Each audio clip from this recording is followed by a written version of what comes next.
They say money buys everything, power, comfort, even time. But no one tells you that with every billion earned, a little part of you goes silent. I should know. I made my first million before I turned 25, and my first billion just a few years later. But at 35, despite the mansions, the jet, and my name etched into the skyline, I lived like a ghost in my own empire. My name is Aiden Cross, and until the day I met her, I was a machine, efficient, logical, numb.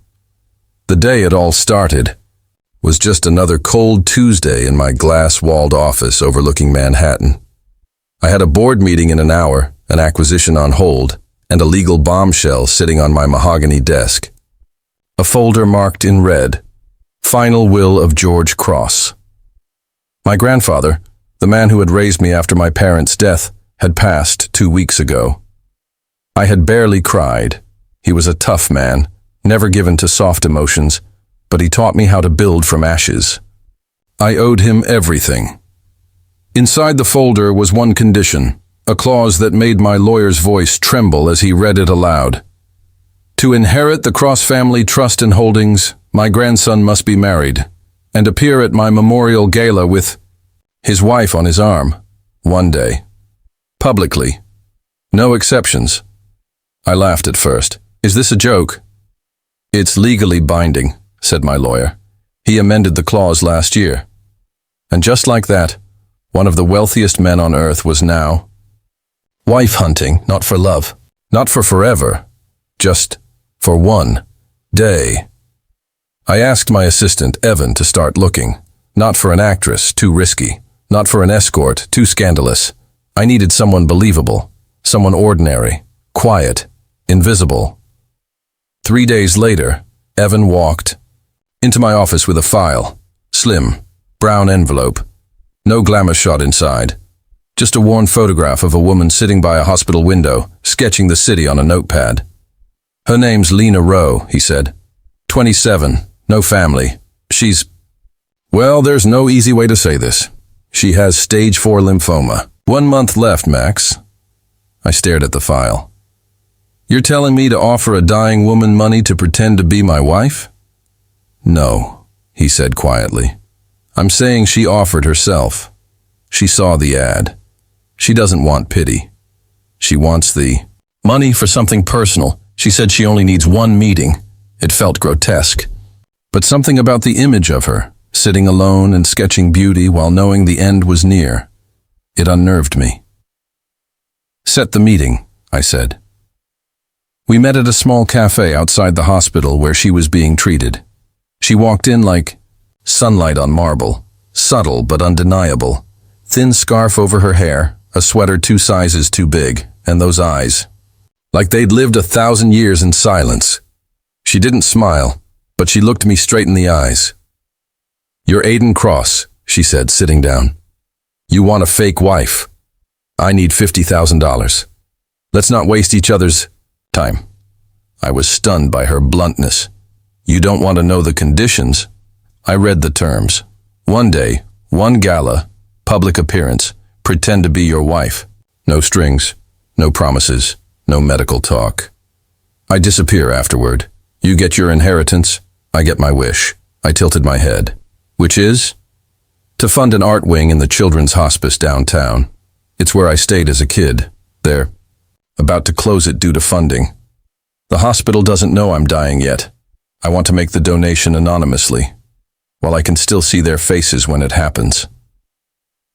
I stared at her. This woman who had death sitting in her veins, but purpose. In her words, why me? I asked. She shrugged.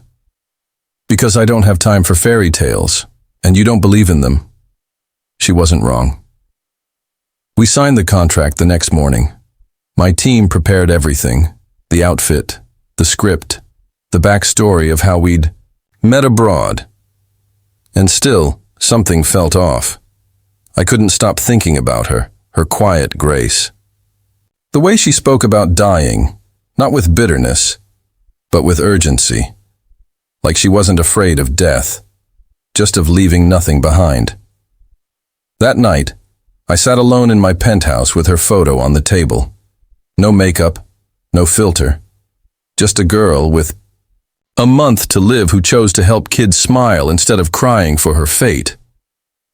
Why was I drawn to her? The gala came faster than expected. The Cross Memorial Ball, attended by governors, tycoons, and press. It was the biggest event of the year, and I was expected to make an appearance as the next heir. The crowd buzzed when I entered, but it wasn't me they were staring at. It was her, Lena. She wore a navy blue dress we had tailored for her. Modest, elegant, flowing like poetry in motion. Her eyes lit up not with makeup, but defiance, like she was daring the world to notice her just once. She took my arm like she belonged there, and for a moment, it felt like she did. We danced once. Just for show. The cameras loved it. So did the board. Whispers swirled that Aiden Cross had finally fallen for someone outside the empire. That maybe, finally, he was human. But the only person who didn't speak was Lena. When the music faded, she leaned close and whispered, "Thank you for making me feel alive for one night." My throat caught. No one ever thanked me for anything. That mattered. The gala ended. We walked to the car in silence. According to the contract, this was the end. No follow-up, no calls. But as the door closed between us, I found myself frozen. Watching her silhouette vanish like smoke in a storm. Why did it feel wrong to let her go? I had spent my life building walls. She walked in like she didn't even notice them, and painted color across every gray brick. That night, I didn't sleep. My staff celebrated my successful inheritance. My lawyers confirmed my access to the Cross Trust. I had won, but I had never felt more hollow. Something inside me had awakened, something that didn't care about assets or empires. It just wanted to see her again. They say the richest men are always the loneliest. I used to wear that like a badge. Until Lena. The morning after the gala, I sat alone in my office, going through 1,000 unread messages and congratulations from people I barely cared about. My legal team called it a flawless success. The inheritance was secured. My name was now tied to an empire that spanned continents. But none of that mattered, because all I could think about was a girl who walked away like she had nothing to lose, when, in truth, she had everything worth remembering. I told myself it was over. She'd held up her end of the deal. We both knew the rules. It was supposed to be one day. No attachments, no mess. But the image of her that night wouldn't leave me. Her quiet grace, the way she held herself like she didn't belong, and yet owned every room she entered. I lasted 2 days. On the third morning, I asked Evan to find her. He paused, hesitated, then gave me an address. She lives near the edge of town. Studio apartment. Walk up. No elevator, he said. She didn't leave any contact info. Didn't even cash the check yet. I didn't ask for permission. I drove there myself. The building was old. Cracked walls, rusted pipes, the kind of place people forget. I walked up 3 flights of narrow stairs and stood in front of her door. It took me a full minute to knock. She opened it in pajamas, hair wrapped in a scarf, holding a mug of tea. Her eyes widened slightly. "You're not supposed to be here." No, I said. "But I'm here anyway." She looked past me. "If this is about appearances, we've done what we agreed." "It's not." She studied my face. Then she stepped aside. "Come in." Her apartment was tiny, bare walls, 1 window with soft light. Paintbrushes, sketchbooks, and watercolor stains covered the table. "You paint?" She nodded. "I try. Doesn't pay the bills, but it helps." I saw 1 canvas propped on the shelf. It was the gala. Us dancing under lights, captured in strokes of blue and gold. "You painted this?" "It's how I remember things," she whispered. I sat down. The silence was warm this time, not awkward. I want to spend time with you, I said suddenly. She looked up sharply. Why? Because for the first time in a long time, I feel something real. And I don't want it to end in a contract. She hesitated, then gave the saddest smile I've ever seen. You know how this ends? I don't care. She shook her head. Yes, you do. You're a man of logic. This isn't logical. I stood. I'm not here for logic. I'm here for whatever that was. Whatever this is. She looked down, at her hands, trembling slightly. A week, that's all I can give. We began small. I took her to breakfast at a tiny diner where no one recognized me. We walked in the park, and she stopped to feed birds like it was the most magical thing in the world. She laughed once when a squirrel tried to climb my leg for peanuts, and it was the most beautiful sound I'd ever heard. I used to do this. With my mom before she passed, she said. I don't remember her face, just the sound of her laughter. I didn't know what to say, so I just held her hand. She didn't pull away. Each day with her was a borrowed miracle. I didn't take calls. I ignored meetings. The world could burn. I didn't care. We sat on rooftops watching stars. She taught me to paint clouds with watercolors. We slow danced in her tiny kitchen to a broken radio. She was dying, but she was the most alive person I'd ever known. One night she showed me a list on her wall. My tiny wishes, it read. See the northern lights. Watch fireworks from a rooftop. Be kissed in the rain, make a child laugh again. Feel weightless once before I go. I read it in silence. How many have you done? 2, she said. The others, I gave up on. I looked her in the eyes. What if we tried? She blinked. What? Let me take you to Alaska. She laughed. You're insane. No, I'm rich. Big difference. She hesitated. Why would you do that for me? Because I want you to feel weightless. I want you to feel infinite. Her voice cracked. Even if I'm running out of time? Especially because of that. We left that weekend. Private jet, no media. Just us and the stars. I watched her stare out the window, speechless, as we soared over ice fields and mountains. That night, we stood in the snow, wrapped in blankets, as green and violet lights danced across the sky. She cried silently. Then she whispered, I never thought I'd see something this beautiful. I looked at her and thought the same thing. On the flight back, she fell asleep on my shoulder. For the first time, I wished I could pause time, but I knew the clock was ticking, and for the first time in my life, I was terrified of something I couldn't buy or fix. Back home, I found myself staying at her apartment more than my penthouse. We talked about everything, except the illness. That was our unspoken boundary. One evening, I kissed her in the rain outside a little Italian place. She smiled like a child. That's 3, she said softly. From my list. The next morning, she woke up coughing blood. I rushed her to the hospital. She refused to let me in. I told you not to fall for me, she said through tears. This is why. I didn't want to become someone else you'd try to save. I'm not trying to save you, I said. I'm just trying to hold on to the best thing that's ever happened to me. Her body shook with pain. You can't hold on to a ghost, Aiden. I walked out of the room before she could see me cry.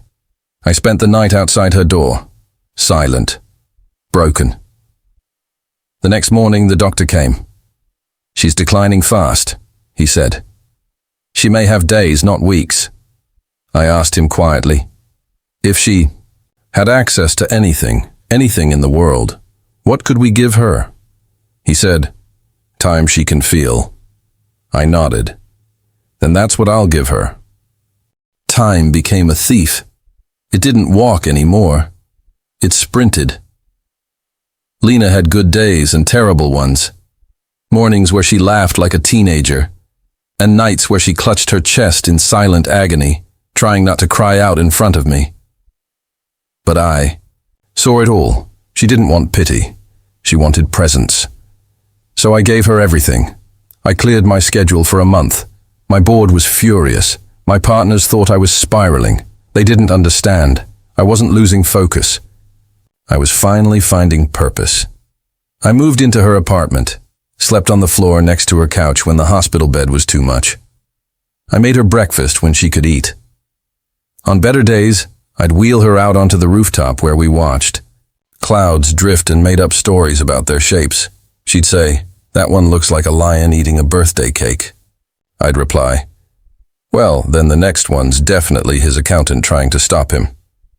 She'd laugh and fall asleep leaning on my shoulder.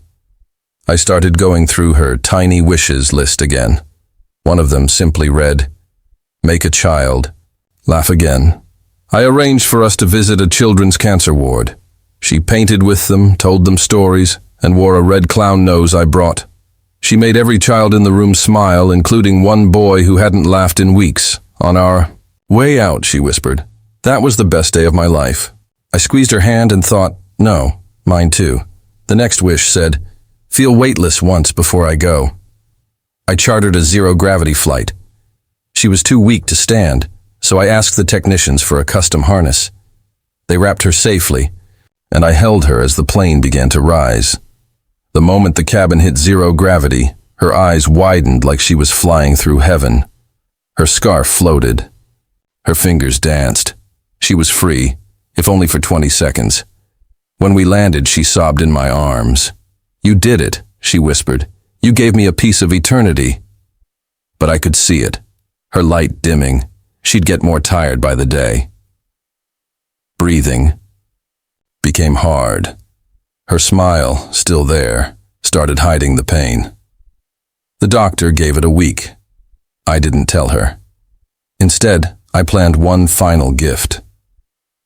I called her sister Mia. She hadn't spoken to Lena in 3 years after a fight about inheritance and betrayal. "She doesn't want to see me," Mia said. "She made that clear." "She never stopped wanting you," I said. "She was just hurt." Mia flew in 2 days later. Lena broke into tears the moment she saw her. They held each other like children, all the time lost, vanished in that embrace. "I'm sorry," Mia cried. "So am I," Lena whispered. They stayed up all night talking. I let them have the space.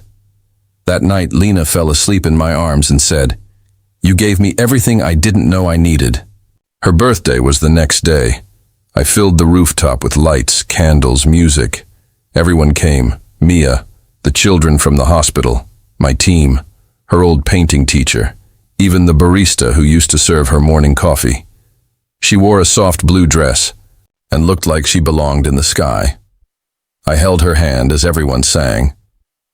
After the song, she turned to me and said, "You really did make me feel like a queen."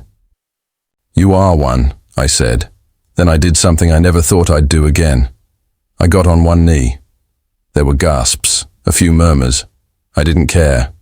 I pulled out a ring, a sapphire one she'd once admired in a gallery window. "Lena," I said, voice shaking. "We said one day. We lived a month. But in that time, you changed my entire life. I don't want to watch you go as your pretend husband. I want to be real. Even if it's only for a day. Even if it's just to say you were mine, once." Tears streamed down her face. "Yes," she whispered. "We were married under stars." She wore a flower crown Mia made. I wore a suit I hadn't touched since my father's funeral. It was the happiest night of my life. We danced until she couldn't stand anymore. That night, as I helped her into bed, she kissed me with trembling lips. "I'm scared," she whispered. "So am I. But you made the fear smaller. Thank you, Aiden." I held her hand until she fell asleep. I didn't sleep that night. The next morning, she didn't wake up. The monitors beeped slower. The nurse looked at me, then at the ground.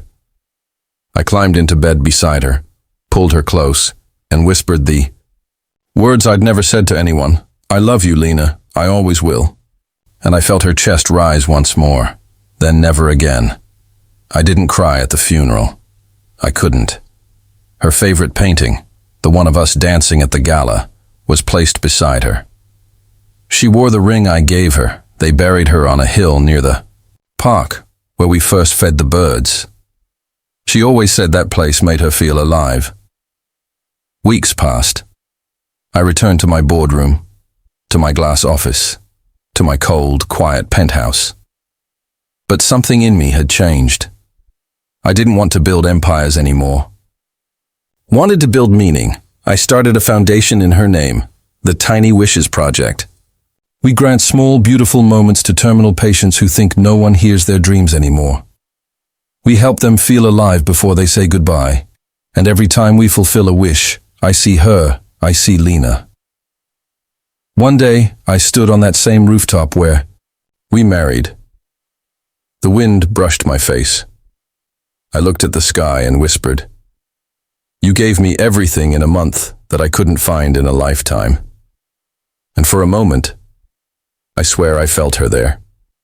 In the breeze, in the sun, in the peace. The world didn't pause when Lena died. Emails kept coming. Stocks rose and fell. Reporters speculated why I vanished for a month. My name trended online after someone leaked a photo from our rooftop wedding. Billionaire secretly marries dying. Woman? They asked. They missed the point entirely. Lena wasn't just a story. She was my turning point. I spent the first week after the funeral in silence. No phone, no media, no staff.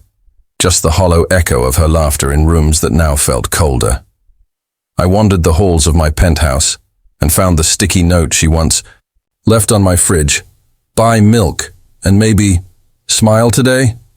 Lena. I sat on the floor and wept like a child. But Lena didn't teach me how to die. She taught me how to live, so I stood up. Her foundation became my lifeline. The Tiny Wishes Project wasn't just charity. It was her heartbeat continuing. Our first case was a 10-year-old boy named Ethan with a rare heart defect. His wish? To meet a real astronaut. NASA said no at first, but I made a call, then another. Then offered $1 million donation for the children's research wing. 2 weeks later, Ethan video called an astronaut from the actual space station. His laughter filled the entire ward, and I swear I heard Lena's voice in it. Soon, wishes poured in. An old woman wanted to dance one last time in a ballroom. A teacher asked to ride a horse through a sunflower field. A teenage girl requested to record a song in a real studio before her lungs gave out. We said yes to all of them. The world called it generous. I called it healing. But it wasn't just about wishes. I started revisiting the people Lena left behind. I visited her sister Mia regularly. She had opened an art cafe using money I gave her to follow Lena's old dream. Lena wanted this place, she said, wiping down a table. Now I talk to her here, every morning. She made me tea the way Lena used to, sweet with a slice of lemon. Sometimes we'd sit silently, and that was enough. Next, I tracked down Mr. Kramer, Lena's old art teacher. He now ran a struggling after-school program for underprivileged kids. I bought him a new studio and funded scholarships in Lena's name. He cried when I unveiled the plaque, the Lena Foundation for Creative Hearts. She once told me, he said, that color lives even in the darkest pain. She was right. Then came the box. One morning, Mia handed me a small package with Lena's handwriting. It was addressed to me. Inside was a notebook. On the cover, "If I don't wake up, read this." My heart stopped. I sat by the window and opened it. Aiden, if you're reading this, I'm probably already gone. I don't want you to be sad. But I know you will be. Because that's what love does. It makes people brave enough to hurt. You are my favorite story, Aiden. You made the last chapter of my life the most magical one. Thank you for pretending to be my husband, and then choosing to be one for real. But don't get stuck in the ending. Promise me you'll write a new beginning. Do something reckless. Grow something. Forgive someone. And most of all, fall in love again. Not because I wasn't enough, but because love is never a once-in-a-lifetime thing. It's a forever-and-again thing. P.S. I hid your favorite tie under my pillow. I hated that tie. It made you look like a smug CEO. But I kissed it anyway every night after you fell asleep. Always yours, Lena. I cried for hours, and when I was done, I smiled. She didn't leave me broken. She left me whole. That night, I did something. Reckless. I took off the suit, put on a hoodie, went to the art cafe and joined a painting class. It was awful. My clouds looked like meatballs. My trees resembled angry spaghetti. But for the first time in years, I laughed at myself. A woman beside me, a nurse named Samira, chuckled. "Your tree is attacking your son," she said. "Don't judge art," I replied. "It's an abstract battle." We both laughed. We talked over tea. She told me about her shifts at the hospital. I told her about tiny wishes, and when we said goodbye, I realized I hadn't thought about grief for the last hour. Months passed. We opened 3 new Tiny Wishes centers in Detroit, Manila, and Nairobi. Hundreds of lives were touched. And slowly people stopped calling me that billionaire who lost his wife in a month. Now they called me the man making moments matter. But I didn't forget her. I couldn't. I kept her notebook beside my bed. Sometimes I'd open to random pages where she scribbled jokes, doodles, thoughts. One said, "I hope one day someone loves you the way you loved me." Maybe that was her final wish. On the 1-year anniversary of our wedding, I visited her. Grave with Mia. We brought blue flowers. We played our song. I spoke softly to the wind. I kept my promise, Lena. I wrote the next chapter. A butterfly landed on the gravestone, and for a moment, I believed it was her, still watching. Before Lena, I was a machine. I made money, built towers, broke records, and deep down, I believed I'd keep doing that until I died. Alone, probably at a desk. But she changed all that in just 1 month. She didn't just teach me how to feel. She taught me how to lead with heart. And now, that heart had a name. Lena. A year after her passing, everything was different. The company I once guarded like a fortress, Westbridge Holdings, was no longer just mine. I had handed majority ownership to a philanthropic trust under the Lena Initiative. Its purpose was simple. Wealth should outlive ego, not love. Every year, 1/3 of our profits would fund global wishes, health programs, and dream accelerators for the underrepresented. I didn't want to just make millionaires. I wanted to awaken meaning. My board was shocked when I stepped down as CEO. "Is this guilt?" one of them asked. "No," I replied. "This is freedom." And I meant it. I didn't want a throne. I wanted a garden. I moved out of the penthouse. I bought a modest farmhouse on the outskirts of town. Big porch, wood floors, real silence. I planted trees, not because I'd see them fully grow, but because someone else would. Lena once said, "We don't live forever, but the things we grow might." I started traveling, not for deals, but for dreams. In Uganda, I helped a girl named Nia publish her first book of poems before her eyesight failed. In Brazil, I sat beside a retired fisherman who only wanted to smell the ocean one last time. We built him a floating dock behind his home.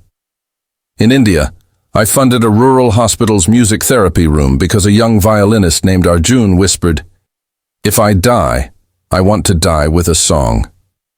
People called me a miracle man. But the truth was, I was just a man who'd been loved well, and love is the only miracle worth sharing.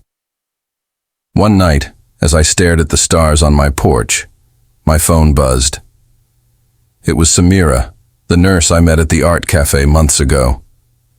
We hadn't spoken in a while, but she'd send an occasional update on the children's ward she worked in. She never asked for anything, just shared joy. This time, her message read, "We lost Maya today. She went peacefully. Her last wish was for me to tell you she remembered the story you told her." about the woman who flew without wings. I closed my eyes. That was Lena's story. I had told it to Maya on her birthday visit. She remembered. That's when I knew something else. I had to tell all of Lena's story. Not just the part where she died, but the part where she lived, where she healed a man the world thought had everything but truly had nothing. So I wrote a book. A wife for a day, a love for a lifetime. It wasn't business. It wasn't strategy. It was vulnerability. Raw, honest, unpolished. I told the world how she showed up in her yellow cardigan with nothing but honesty. How she called me out when I lied. How she showed me joy in bird seed and street paint. The book became a sensation. Not because of me, because people are starving for real stories, and Lena's story was pure truth. After the book, I was invited to speak around the world, but I never wore a suit again. I wore her bracelet on my wrist, always. I told rooms of executives, classrooms of teens, auditoriums full of strangers. You're not too rich to feel. You're not too broken to begin. And you are never, ever too late to love again. Then one day, life surprised me. I was at the cafe, Mia's Art Cafe, signing books for a local fundraiser. A little girl walked up, no older than 7. She handed me a crumpled paper drawing. It was a picture of a man with a beard, a girl with a scarf, and a big heart between them. I drew you and Lena, she said. My mommy reads me your story every night. She says Lena was like a shooting star. I smiled through tears. She was. Then the girl's mom stepped forward. It was Samira. She smiled a little shyly. You didn't know I had a daughter, did you? No, I said, stunned. But she's beautiful. She's the reason I kept going after my husband passed, she said softly. And your story helped me explain grief to her. You gave her a way to talk about her dad. We stood in silence. 2 people held up by the love they had lost, and something new began to stir between us. Not a replacement, but a continuation. We started talking again, and walking, and painting. We weren't rushing anything. That's not how healing works. But we were showing up for ourselves and each other. One day, on the same rooftop where Lena and I were married, Samira and I watched the sunset. She said, "Do you think people really leave us?" I looked at the sky and whispered, "Only the ones we forget," and I would never forget Lena. But I also wouldn't dishonor her by closing the book after chapter 20. She made me a man who could keep writing. Now, when people ask me how I became a billionaire, I don't talk about my company. I talk about how I held the hand of a dying woman who made me feel more alive than $1 billion ever did. I talk about how she taught me to count stars, not coins, and how she made a man who had everything finally understand what it means to truly give. So, no, Lena didn't just change my life, she gave it back to me, and that's the kind of wealth the world desperately needs. They say grief is a shadow that never quite leaves, but Lena taught me something different. Grief isn't the shadow, it's the echo of love that refused to be forgotten, and if you listen carefully, it doesn't whisper pain, it whispers purpose. 2. Years had passed. The world had changed, and so had I. No longer the cold man in a glass tower. No longer chasing numbers. Now, I chased sunrise hikes and quiet conversations. I built playgrounds in war-torn countries. I visited Tiny Wishes events. Every month, I met children who only knew me as Mr. Aiden, not the billionaire. And honestly, that felt better than any headline I ever made. I had no idea I'd still be writing Lena's story 2 years later. But stories don't end when the ink runs out. They end when hearts stop beating for them, and mine was still beating. For her, for the love she taught me, and for every soul she inspired along the way. One evening, I stood on the same rooftop where it all began, not for a wedding, not for a goodbye, but for a celebration. It was the anniversary of the Tiny Wishes Foundation, now in 17 countries. Hundreds of children, families, volunteers and nurses had gathered. Fairy lights danced across the skyline. Laughter filled the air like wind chimes, and I saw her legacy in every smile. Samira stood beside me, her daughter asleep in her arms. She leaned in and whispered, "You think she's watching this?" I looked up. The stars blinked. "I think." "She's the one who planned it," I said. Later that night, I stepped up to the microphone. I hadn't planned to speak, but something in my chest said, "Tell them." So I did. 2 years ago, I married a woman who was dying, but I didn't lose her. I gained a life I never knew I was missing. Lena was a light, not loud, not explosive, just steady. She didn't save the world. She saved me. She gave me 30 days of truth, joy, and purpose. And in return, I'm giving the world a lifetime of everything she taught me. Wealth without heart is just noise. But love? Love is the melody that keeps playing long after we're gone. And if there's one thing she'd want you to remember, it's this. You don't need to live forever to make a forever kind of difference. Sometimes all it takes is a month. The crowd went still. Then someone clapped. Then another. Soon, the rooftop echoed with applause. Not for me, for her. That night, I sat beside Lena's memorial tree, the one we planted in the rooftop garden. Ran my fingers over the plaque. She only had a month to live, but she taught us how to live forever. A breeze passed, and I felt it again. Her presence, her peace, her smile in the wind. Later that month, I received a letter in the mail. No stamp, no return address. Just a familiar handwriting. I opened it slowly. Inside was a photo I had never seen. It was from our wedding day. But not the posed ones. This one was candid, me looking at her, lost in her laughter. Taped to the back was a small note. "P.S. Told you I'd leave you breathless one last time. Forever and again, Lena." I laughed through tears. Even now. She was still writing the final lines of our story. So where am I now? I live simply. Wake early. Plant flowers. Paint badly. Sometimes I visit hospitals just to sit with patients who don't want to be alone. I tell them about Lena. I watch as something softens in their eyes. Because even in her absence, she keeps showing up. Samira and I are still close. We're not rushing fate. We know love like this can't be forced. But some evenings, we sit quietly and read her daughter Lena's book of poems before bed. And every time she asks, "Is that the same Lena from your story?" I nod and say, "Yes, the same one who taught me how to love." I get letters now, from people across the world. Some are sick, some are grieving, some are simply lost. But all of them say the same thing in different ways. Your story gave me hope. Lena made me believe in life again. Thank you for loving her the way she deserved. And each time I reply, I write one final line.